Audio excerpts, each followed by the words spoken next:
to the show this morning. The topic this morning is children in a digital world, and we're fortunate to have with us to talk about children in a digital world, Alana McLaughlin. Alana, as you know, is my granddaughter, and we've had her on a number of occasions. And of course, Alana, let me welcome you to the show this morning, and to have you to give our audience some information in reference to your background, your education, and some of your experiences before we get into a topic that you inspired in a real sense called Children in a Digital World. Let's start off by dealing with your background and that kind of information, Alana. Well, as some viewers may not know, my full name is Alana McLaughlin. I was born August the 27th, 2002, approximately 5 o'clock. I am very smart, I guess. Yes, you are. I'm trying not to brag too much, but... Go on, speak, Alana. And I am in a special program at my school called Encore, in which more bright students, as you say, more bright students, where they come together and get to do things that most teachers do not do. And the students like a little bit more harder stuff, more challenging stuff. You have to push yourself to the edge to challenge yourself. And I go to Robert Churchwell Magnet Museum Elementary School. I am very religious. I am a Christian, and I go to John Wesley United Methodist Church, and I am a acolyte there, and I also read the scripture sometimes.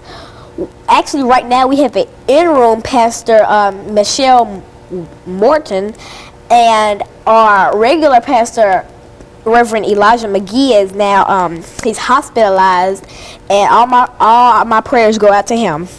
Very good. Alana, you know, you, as we said earlier, sort of inspired this idea of children and in a digital world. And what do we mean when we talk about children in a digital world? It's where children X off themselves from the real world, and they go off into cyber dating. It's dating online, not even knowing who the person is, just knowing them about what they say on things called online profiles, such as those dating websites like Twitter and stuff like that. Mm-hmm. You could Facebook, all that. You can see a boy, think he's cute, he's in your grade, and you can ask him to go out. But what you don't know about that boy is that he's an ex-convict, dropout from high school, and he's about 30 years old. Well, London, you know, speaking of children in a digital world, what are some of your experiences in this digital world, and what are some of the instruments that you use and that you're familiar with, and when did you really start working with digital instruments? Well, my first digital instrument, the first time I ever experienced it was 2008. I had my first laptop. And it was one of those big laptops, you know, one of those old-fashioned ones. And, of course, I was extremely grateful to have it because I knew that some kids don't have the opportunity like me to even have it. So that was my first experience. It took me a while to learn how to kind of work it, but I catch on fast, so it wasn't that hard to kind of learn all the buttons and the keys and things like that. Well, do you find that in your own school that children are involved in digital activities as you were talking about now? Actually, I think more people should be involved in digital things, because though there are some scary things in the digital cyber realm, I think that what if a mother was only concerned with her son's basketball career and wanted a scholarship to Russ College and so on?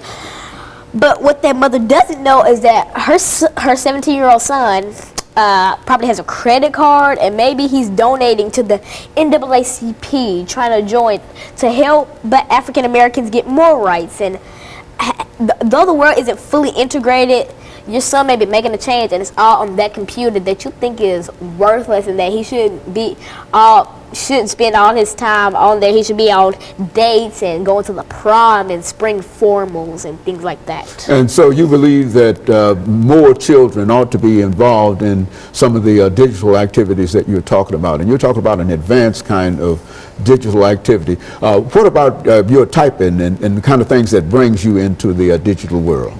Well, You know how when you have a regular phone, it's so hard to type on that? That's where keyboard phones come in. It's all about like having this keyboard and be able to text better. Okay, and of course, Alana, we're going to take our first commercial break, and then we're going to come back with our audience, and we'll be back with the audience following this very, very short commercial break.